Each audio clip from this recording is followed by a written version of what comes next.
Qué bonito esa última canción, hermanos. Que todo lo hace bien el Señor. Amén.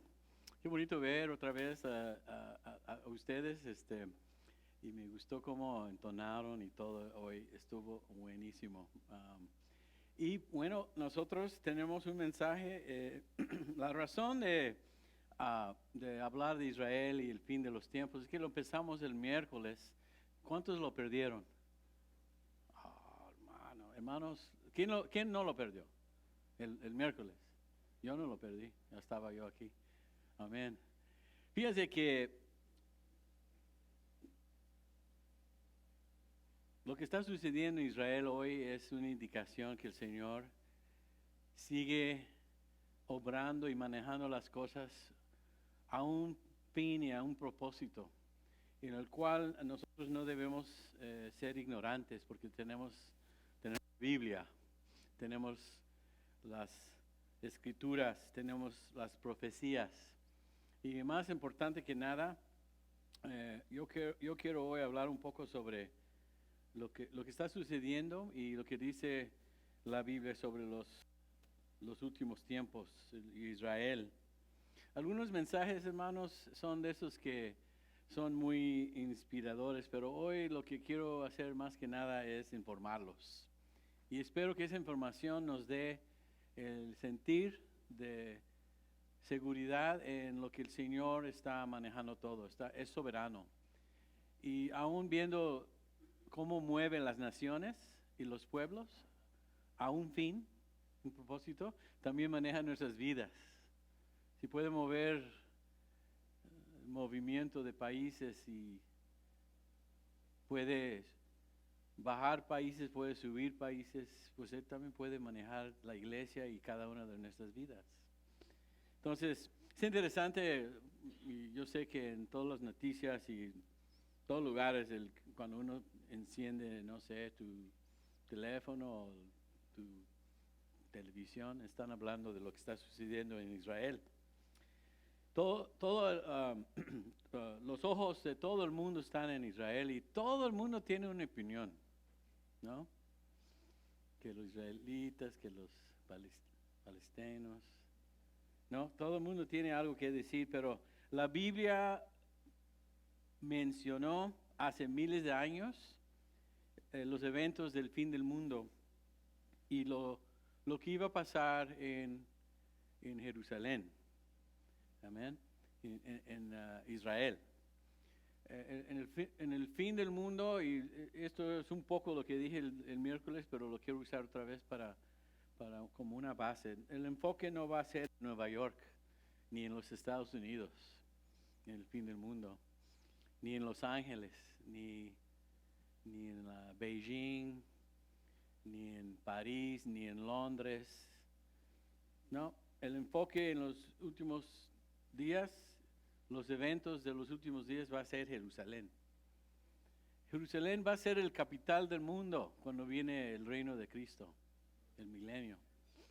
Entonces, esa ciudad que es tan pequeña y una porción de tierra ahí, ahorita les voy a enseñar en un mapa lo que Dios le prometió a Abraham, pero es muy clave que los eventos en el fin del mundo van a estar enfocados en esa pequeña ciudad, Jerusalén.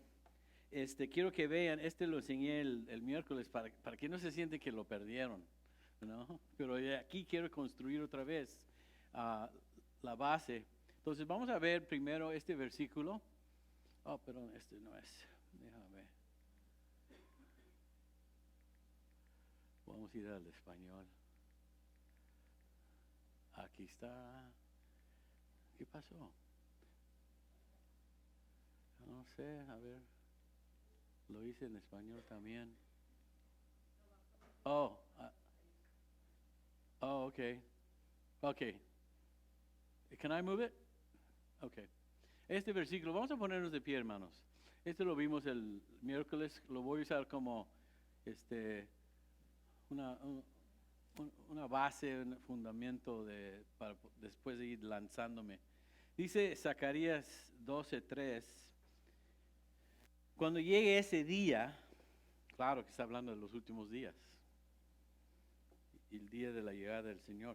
Todas las naciones de la tierra se aliarán para atacar a Jerusalén, pero yo haré de ella una piedra tan pesada que todos los pueblos que se atrevan a levantarla quedarán hechos pedazos.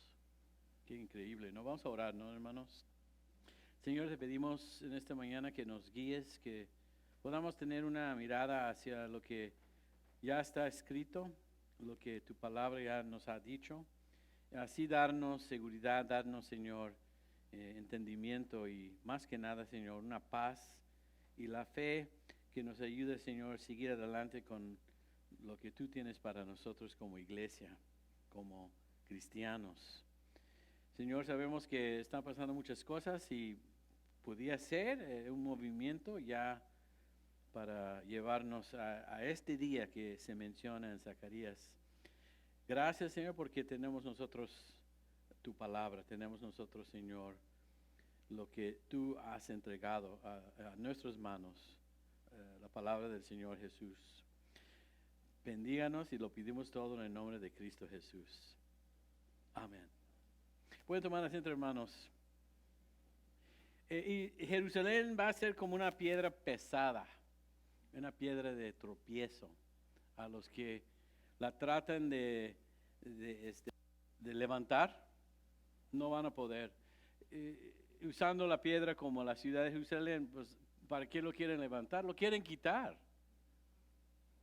Quieren que ya no esté, que ya no existe. Pero cada nación que venga a hacer eso terminará en pedazos, ¿no? Yo haré de ella una piedra tan pesada. ¿Quién está haciendo esto?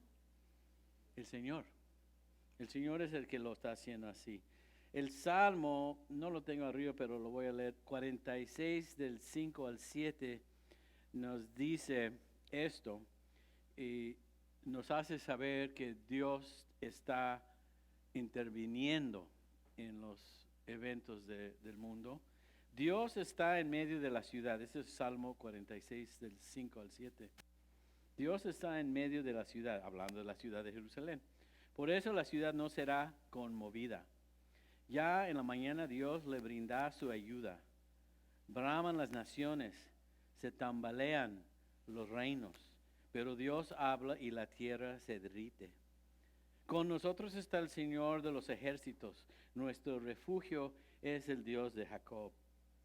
Pues aquí tenemos lo que Dios está haciendo y hará en aquel día. Dios está con Israel. Dice que es el Señor de los ejércitos. ¿Los ejércitos de qué? Pues lo que serán todos nosotros que iremos con Él un día para conquistar a este mundo. Cuando Él venga a establecer su reino. Y Él es nuestro refugio para Jacob. Jacob sabemos que es Israel. Entonces, eso ha sido lo que ha pasado a través de toda la historia para los judíos. Vamos a considerar un poco la historia de ellos. Sabemos que ellos fueron llevados cautivo a Babilonia en el año 586 AC, antes de Cristo. Ya desde ese momento no tenían patria, no tenían, es decir, territorio que era de ellos exclusivamente. Siempre fueron dominados, aunque cuando regresaron de Babilonia, ¿quién los dominaba? Los romanos, ¿no? Y siempre había alguien ocupando esa tierra, alguien persiguiendo otro gobierno del mundo a lo largo de su historia, los estaban manejando. Sufrieron mucho, ahorita vamos a hablar de eso, pero eso sucedió desde el año 586 antes de Cristo hasta mayo 14 de 1948. ¿Sabes cuántos años fueron? 2500 años no tenían su patria, no tenían su tierra. Estaban en exilio, estaban desparcidos ¿no? Por todo el mundo. Recuerdan primero Babilonia, después Persia, después Grecia, después el Imperio Romano, después de la caída de Roma en el año 70, cuando se destruyó el templo, también fueron dispersidos. Y viene después del Imperio Romano el Imperio Bizantino, después los musulmanes en el Imperio Islámico, después el Imperio Otomano. Ya llegamos al siglo pasado. ¿Y quién conquistó al Imperio Otomano? Pues el Imperio Británico. En 1917, en la Primera Guerra Mundial, tiene control del Medio Oriente el Imperio Británico. Y el famoso Winston Churchill es el que decidió dividir la tierra otra vez y establecieron en ese momento que porción iba a ser para Israel. Pero pasaron 2500 años. Y sabemos lo que pasó también en la Segunda Guerra Mundial con Hitler, con Adolfo Hitler. Él tenía su solución final. Lo que hizo él en el Holocausto es se murieron 6 millones de judíos. Siempre han sufrido. Siempre han sido maltratados, perseguidos, casi aniquilados, pero no fueron porque Dios tiene planes para ellos en un futuro, ¿no? Recuerdan, hermanos, entonces esto, mirando lo que estamos viendo aquí, que el Estado de Israel hoy es un milagro. Es un milagro que todavía existen. Ninguna otra nación ha podido recuperarse en una manera semejante. Desaparecen, ¿no? Y hoy sabemos que hay este trato con Hamas, que es un grupo terrorista. Han cometido asesinatos contra las mujeres, ancianos, niños y aún bebés. Entonces es horrible, es pura maldad. Pero Dios miró hacia el futuro y Él nos va a decir. Yo quiero enseñarles el siguiente versículo que tengo aquí. Y está en Ezequiel 36. Y nada más voy a leer del 1 al 7 para empezar. Ezequiel se escribió 800 años antes de la llegada de Cristo.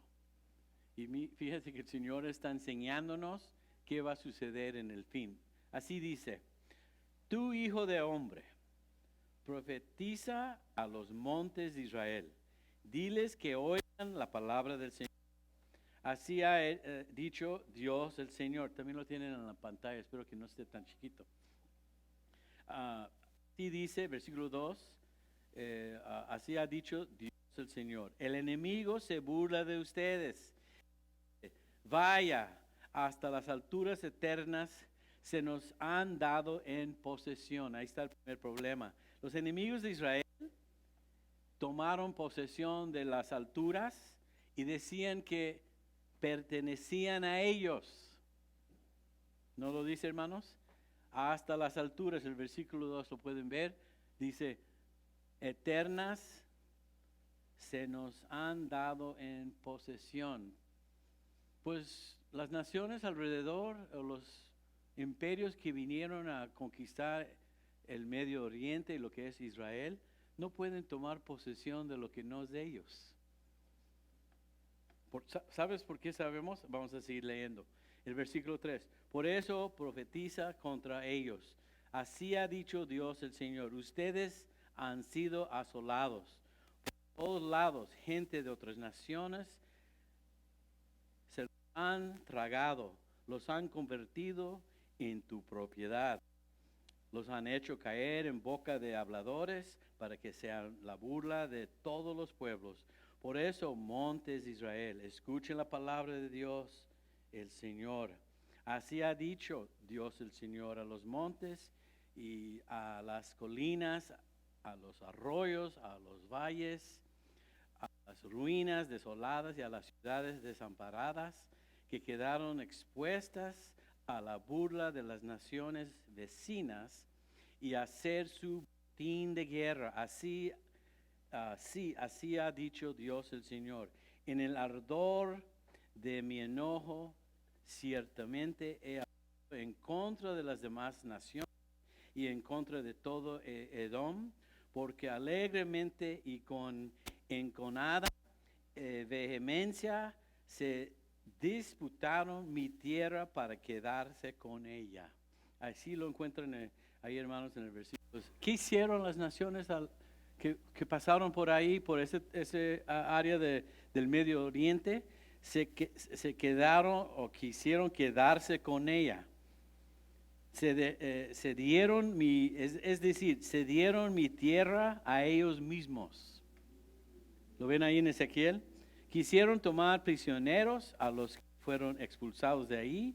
Por eso profetiza acerca de la tierra de Israel y dile a sus montes y colinas y a sus arroyos y valles que yo, su Dios y Señor, he dicho. En mi enojo y furor he hablado, porque ustedes han tenido que soportar los insultos de las naciones.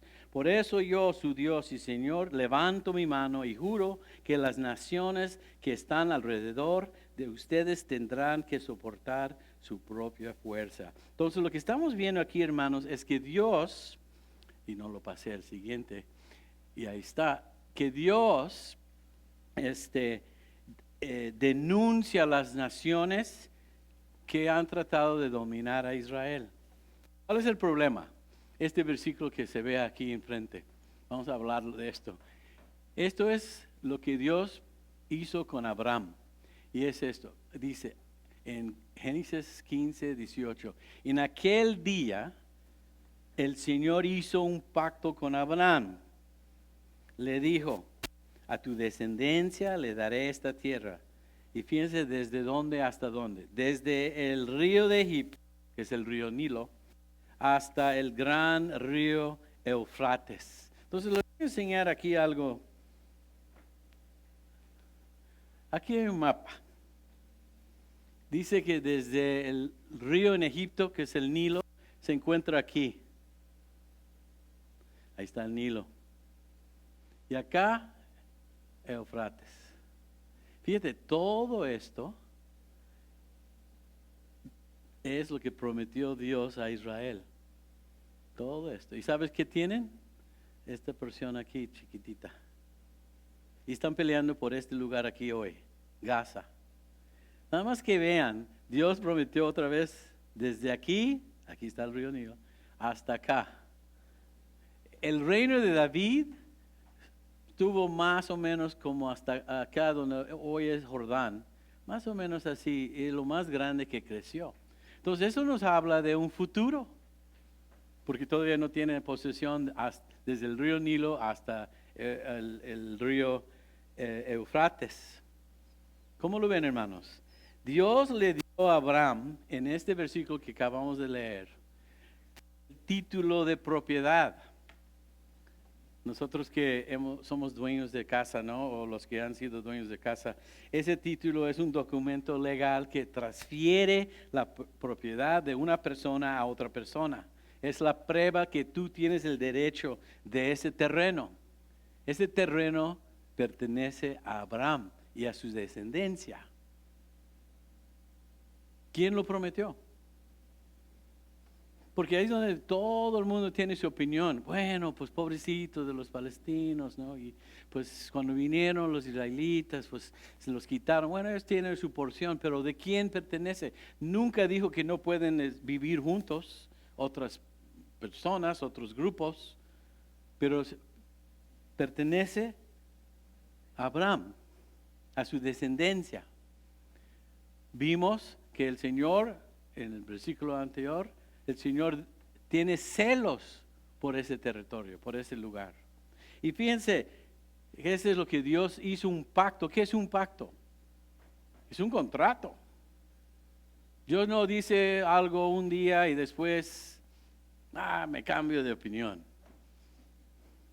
No, pero eso también tiene que ver con nosotros, porque es el mismo Dios ayer, hoy y para siempre, ¿no? Nosotros como cristianos podemos confiar que Dios en su pacto con nosotros, que es el pacto que tenemos en Cristo Jesús y en su muerte, también podemos saber y tener la confianza de que Dios va a cumplir también con nosotros, como iglesia y individualmente también. Fíjate lo que dice aquí este versículo, en 2 de Corintios 1:20. Dice, todas las promesas de Dios en Él, hablando de su Hijo, de Él, ¿son qué? Sí. Vamos a pensar en las promesas con Abraham, lo que vimos de este terreno. ¿Cuál es la respuesta de Dios? Sí. Cuando nosotros como iglesia, cuando tenemos una necesidad,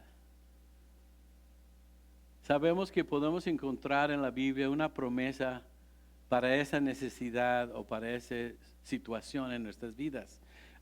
Jesús acaba de decir en una de las canciones que todo sirve o todo obra para el bien, ¿no? Cuando nosotros tratamos con el Señor y su palabra, siempre es un sí, porque Dios es fiel. Israel va a tener ese espacio para siempre. Bueno, después de 1000 años del reino de Cristo, el Señor va a reconstruir, va a ser un nuevo Jerusalén, pero va a seguir siendo Jerusalén, donde el Señor está sentado en su trono como Señor de señores y Rey de reyes. Él es fiel. Y fíjense, vamos a ver otro. Ya se fue todo. Bueno, aquí lo tengo. Nos dice entonces, 2 de Corintios 1:20, que todas las promesas de Dios en Él son sí. ¿Todas? ¿Estás enfermo? ¿Tienes una promesa que puedes pedirle al Señor? Es nuestro gran médico. Por sus heridas somos sanados, ¿o no dice la palabra eso? Hay una necesidad en la familia de reconciliación o de restauración en una relación. Podemos confiar en poder perdonar a alguien, reconciliarnos en el nombre del Señor. ¿Tenemos esa promesa? Como Él nos ha perdonado, nosotros perdonamos. Si hay alguna necesidad aún, no siempre tiene que ver con dinero, pero suplir necesidades, recursos, de donde sea que vengan, ¿tenemos esa promesa? Porque dice aquí que todas las promesas de Dios en Él son sí. No sé si se han dado cuenta, si alguien viene y me pregunta algo, la mayoría de las veces voy a decir sí. Es que, pastor, queremos hacer, o me gusta la idea de esto. Sí. Mientras que sea parte de lo que es nuestra misión, ¿no? Nuestra tarea como cristianos, el trabajo del Señor, la extensión del reino, ¿no? Dios es fiel. Sigamos. Hebreos 10:23. Manténganse firmes y sin fluctuar la esperanza que profesamos, porque fiel es el que lo prometió. Nosotros no somos los que siempre cumplimos con nuestras promesas. ¿Siempre cumplimos con nuestras promesas? Somos humanos, fallamos mucho. La intención es ser fiel, pero no siempre somos fiel. Nos dice otro lugar, aunque nosotros no somos fiel, Él sigue siendo fiel, porque Él no se puede negar a sí mismo. Señor es fiel porque lo ha prometido. Israel, aunque no lo saben, porque siguen con corazones duros y ojos ciegos, Dios está obrando. Y quién sabe si esto se va a bajar y ya van a arreglar, o cada vez que vemos problemas ahí, se está acercando el día que viene el Señor. Se está manejando las cosas hacia que un día todas las naciones del mundo se van a armar contra Israel. Lo sabemos por Apocalipsis, lo sabemos por Ezequiel, lo sabemos por lo que dijo Daniel. en su libro. Entonces, ¿qué debemos hacer nosotros? Mantenernos, ¿qué? Firmes y sin fluctuar, sin vacilar, ¿no? ¿Por qué? Porque Él es fiel.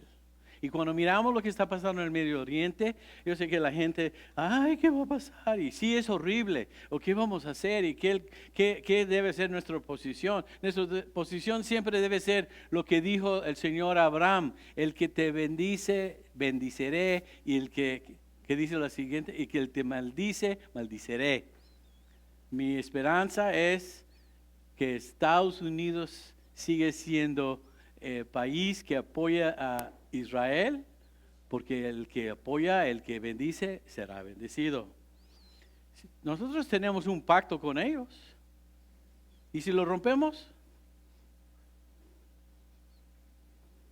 ¿de qué lado estamos? Y eso son cosas de política, y eso son cosas del mundo. El punto que estoy tratando de llegar es que Dios es fiel con sus promesas. Ese terreno pertenece a Abraham y a sus descendientes. Ese terreno lo prometió que un día desde Jerusalén y otra vez establecido el templo, reinará un descendiente de David eternamente. ¿Quién es? Jesús. Entonces esa es la posición que debemos tener. Fíjense lo que dice Miqueas. Creo que lo dije bien. Aquí dice: ¿qué otro Dios hay como tú, que perdona la maldad y olvida el pecado del remanente de su pueblo? Tú no guardas el enojo todo el tiempo, porque te deleitas en la misericordia. Tú volverás a tener misericordia de nosotros. Sepultarás nuestras iniquidades y arrojarás al mar profundo todos nuestros pecados. Les cumplirás a nuestros padres Jacob y Abraham la fidelidad y la misericordia que les prometiste desde los tiempos antiguos. Dios no cambia. Eso es lo que tenemos nosotros. Dios no cambia. Lo que ha dicho, lo cumplirá. No es hombre para mentir. Amén. Nos ha dado en su palabra y hemos entendido que Él es fiel. Entonces, hermanos, ¿qué debemos hacer nosotros como iglesia? ¿Qué debemos hacer nuestra posición? ¿Qué debemos estar siguiendo? Déjame pasar acá. Y aquí está lo que debemos hacer como iglesia. ¿Qué dice ahí, hermanos? ¿Qué es lo que vemos ahí? Cuando esto comience a suceder, ¿qué comienza a suceder? Lo que el Señor también enseñó en Mateo y también en Lucas. Todos estos movimientos de las naciones, de rumores de guerras, ¿no? Se habla mucho de eso hoy, especialmente porque ahorita Ucrania, ya nadie está hablando de ellos. Los chinos mirando a Taiwán, rumores de guerras, ¿no? Y ahorita este pueblito que ven chiquitito. Fíjense que Israel es el mismo tamaño del estado de Nueva Jersey. En todo el mundo hay 15 millones de judíos. Es todos. ¿Sabes cuántos musulmanes hay? 1.2 billones.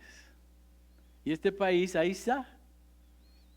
No lo quieren ahí, han tratado de quitarlos de ahí y ahí siguen. ¿Por qué, hermanos? Porque Dios es fiel y Dios lo ha escrito la historia por antemano. Nosotros escribimos como hombres la historia después de que sucede algo. Él lo escribe antes de lo que sucede. Ese es el Dios que servimos. Él conoce desde el principio el futuro y lo maneja. Es soberano. Entonces, cuando esto comienza a suceder, anímense y levanten la cabeza, es decir, la mirada, ¿no? Los ojos, porque su redención estará cerca. Se acerca más, hermano. Entonces, como que debe haber un poco, yo creo, un poco más urgencia como iglesia. ¿No creen? Un poco más como esfuerzo. ¿No creen que el enemigo sabe que sus días están numerados? Por eso hay más actividad. Él sabe que ya tiene su fecha de expiración.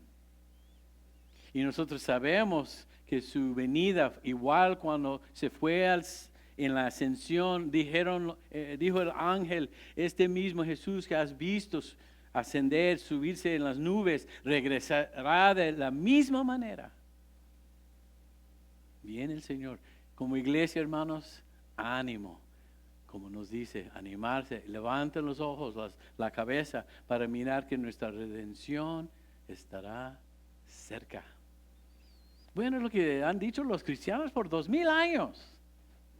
Pues el Señor no tarda su venida, pero como se burlan de nosotros, y el hermano Sigala siempre es el que conoce bien ese versículo, ¿no? Pero la idea ahí es que el Señor, si es que ha tardado, es porque es paciente, para que vengan más. Si viene ahorita, ¿qué tal de los que no lo aceptaron? Pierden por lo menos la oportunidad en este momento de ser parte de la iglesia, de ser parte del cuerpo de Cristo. Entonces yo creo que nos debe hacer sentir como debemos estar ocupados hasta que Él venga. Eso es lo que les quería enseñar, hermanos. Dios tiene celos por su pueblo. Claro, en este momento no lo conocen. Sus corazones están bien duros, sus ojos ciegos. Pero dice el Señor que llegará el cumplimiento de los tiempos de los gentiles. También lo dice Daniel. Los tiempos de los gentiles es esta época de la iglesia en donde todos pueden venir. Pero llegará aquel persona que es el último que va a aceptar a Cristo. Y el Señor va a decir hasta aquí. Entonces se va a enfocar. Y lo vamos a ver en nuestro estudio de Apocalipsis, se va a empezar a enfocarse en Israel y en el mundo que lo ha rechazado. Por eso el libro de Apocalipsis nos va a enseñar todo lo que va a caer sobre este mundo.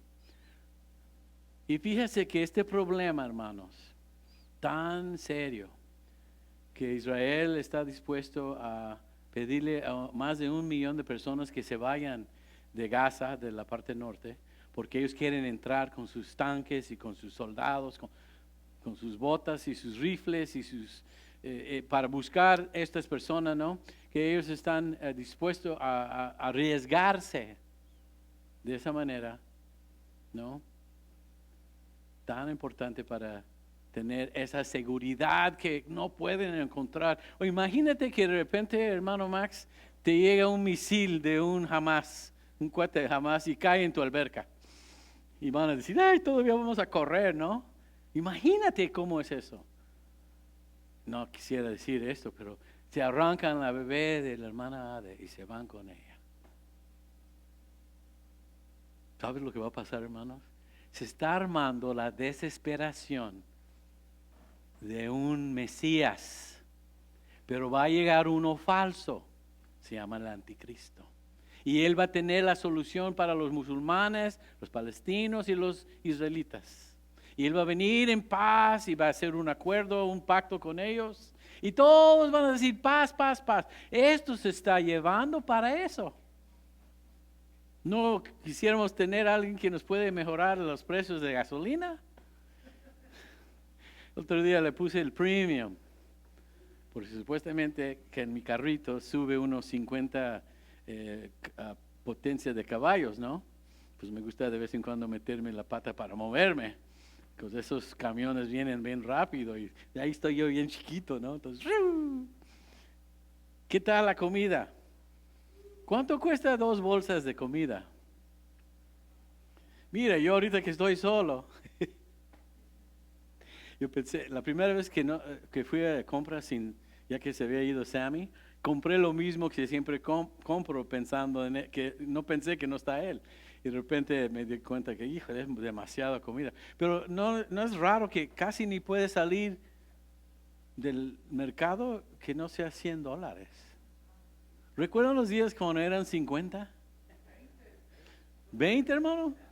Mira, todas estas cosas, la economía, la política, las diferentes ideas, las ideas, llega un momento donde uno dice, ¿cómo puede ser posible que uno piense así? Todo esto es armando algo, la venida de un hombre que va a tener todas las soluciones. Y el mundo lo va a adorar. Claro, no estamos nosotros. No puede venir el anticristo antes de que esté, o mientras que sigue la iglesia, porque nosotros lo detenemos, según lo que nos dice de los tesalonicenses. Pero imagínate, ¿no crees que ellos están buscando una solución hoy, en este día, en ese lugar? ¿Cuántos van a morir? ¿Cuántos van a sufrir? Y se presta, y es la clave de mover las cosas para que se permite entrar aquel hijo de iniquidad. Así se llama. Entonces, hermanos, ¿qué sabemos de Dios hoy? Que es fiel. No hay que tener miedo para nada. Pertenecemos a Él porque hemos sido comprados con la sangre preciosa de Cristo. Somos el templo del Espíritu Santo. Tenemos necesidad, podemos acercarnos a Él y Él intercede por nosotros como iglesia. Pero todavía tenemos un mensaje, un anuncio, como igual lo hizo Juan el Bautista en su primera venida, anunciando la venida del Señor. Nosotros también debemos estar anunciando que Él viene pronto, la segunda vez. Pero no viene como cordero la segunda vez. Él viene como el león del tribu de Judá a conquistar. Qué bueno que le hemos permitido conquistar nuestros corazones y hemos dicho que sí al plan de salvación. Amén. Si nunca lo has hecho, hoy es el día de salvación, hermanos. Si por alguna manera te has desviado, hoy es el día de salvación. Hoy es el día de confesar nuestros pecados, de arrepentirnos de nuestros pecados y seguirle tomando nuestra cruz. Porque tenemos mucho que hacer, ¿no, hermanos? Entonces, gracias a Dios que podemos mirar hacia atrás y vemos, y una de las cosas que me atrae y me trajo a los pies de Cristo es, yo les platiqué en el podcast, que yo estuve en una cabina después de ir esquiando con unos amigos cristianos que me invitaron, y pues yo fui con ellos porque me gusta esquiar. Esquiamos todo el día, estaba cansado, fuimos a la cabina. Ellos decían en la tarde, ya después de cenar, me decían, oiga Roberto, ¿no te gustaría participar con nosotros en un estudio bíblico? Y yo les dije, está bien, ustedes hagan lo que quieran, yo voy a ir a dormir. Entonces me fui a dormir, pero la recámara donde me pusieron no tenía puerta. Y la cocina estaba ahí afuera de la puerta, de la recámara sin puerta. ¿Y sabes lo que estaban hablando? Cuando Rusia había invadido Afganistán de 1980. Y yo ahí de repente estaba muy atento. ¿Qué va a pasar? ¿Qué va a pasar? Y ese evento no hizo nada, no vino, y pues sabemos otra cosa. Según Ezequiel, que del norte va a venir un enemigo de Israel, el oso, que dicen que es Rusia. Y ahorita están otra vez, si no pudieron ir por Afganistán porque no fallaron, están usando Ucrania como el puente para poder bajar a Israel. ¿Saben que necesita el ejército de Rusia? Tiene que tener alguna manera de llegar a Israel. ¿Cómo van a llegar? Tienen que tener un camino. Puede ser ya una vez que derroten a Ucrania y ponen sus militares ahí, y de ahí tienen solamente un país y se van a aliar con Turquía y con Irán. Ya están aliados. Entonces ese camino, Ezequiel, que son los otros capítulos que hoy no voy a hablar de ellos, pero ahí va la vía para poder bajar a atacar a Israel.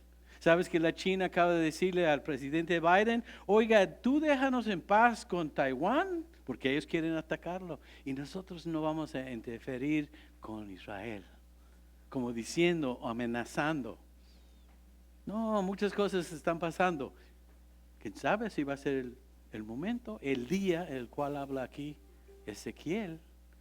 Pero ya se está poniendo el patrón, ya se está poniendo y construyendo las vías. Y se acerca más el día del Señor. Pero nosotros estamos bien, porque somos la novia de Cristo. Y el novio viene por la novia primero. Amén, hermanos. Estamos bien. No quiten la mirada. Anímense, levanten la cabeza, porque su redención estará cerca. Amén. Vamos a orar. Padre Celestial, gracias. No tenemos que preocuparnos de nada, porque tú tienes un plan y nos los has comunicado, nos los has enseñado, lo manifestaste a los profetas. Entonces sabemos que estas cosas tienen que suceder, y tal vez no sucede nada, aunque es serio, pero se está armando más y más las posibilidades que leemos en Ezequiel, en Daniel, en Jeremías, en Apocalipsis. Pero como iglesia, Señor, ya tenemos nuestro lugar, nuestra posición. Y tú, Señor, cuidarás de nosotros. Pedimos, Señor, por ese sentir de urgencia, porque no hay mucho tiempo, para que nosotros como iglesia podamos hacer las cosas que nos has mandado, Señor, de discipular, de hacer discípulos, de ir al mundo con las buenas nuevas. Entonces, Señor, gracias por todo lo que estás haciendo y lo que harás, mientras estamos en paz, porque sabemos, Señor, que nos amas, y sabemos, Señor, que estás con nosotros hasta el fin del mundo. Te lo pedimos todo, te lo agradecemos todo en el nombre de Cristo Jesús. Amén.